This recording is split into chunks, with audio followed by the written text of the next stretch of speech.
What would you do if your family abandoned you and later came to call? In Before I Disappear, a junkie is asked by his sister, who bailed on him years ago, to look after his niece. This dilemma sets up a film that swerves away from your expectations with sharp delivery and a surprising vein of comedy. After discovering the dead body of a girl at work, Richie decides that's enough.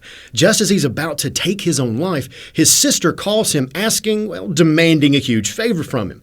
Can he look after his niece Sophia after school until she gets home? By saying yes, he begins a night that could completely transform his life, or still be the end of it. This is a story about change, about family from a completely different angle. The brother is a junkie, someone who most people in society consider just to be trash, but here we see as a sarcastic, compassionate man who is still struggling to do the right thing. Now you combine him with a very dedicated and driven niece, and that leads to fun and fireworks. This film does get heavy. What Richie witnesses at the beginning of it does push him towards suicide, but it also lays a very dangerous undercurrent that happens through the night. We also see him battling his drug addiction so he can be there for his niece Sophia. We even get the added stress of what the sister is going through. But despite all of that, this movie never gets depressing. The comedy comes from the brother's way of handling all this chaos and his own drug-induced hallucinations. He has a very I have nothing left to lose mentality, but Sophia challenges that, and their interactions together lead to some great laughs. Because he's been living a chemical lifestyle, he sees death as an actual person stalking him, and he invents dance numbers in his own mind. This movie adds the ridiculous and the profound together, and it does it well.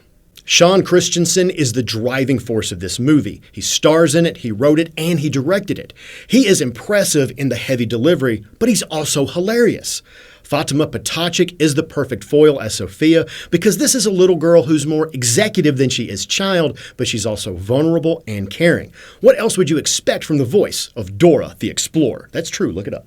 The supporting cast really does bolster this film. Award-winning Emmy Rossum brings the sister to life with all of her daughter's negative qualities times 1,000. And Paul Wesley from The Vampire Diaries makes a surprising appearance, but a very intense, impressive performance.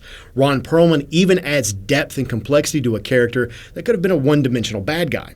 Before I Disappear was a true and needed surprise for me. I was worried at first that I was walking to a trap of melodrama. Instead, I watched a film that was both emotionally rich and it got me to laugh. This is one to watch when you want a drama that's going to come at you sideways and leave you glad you watched it.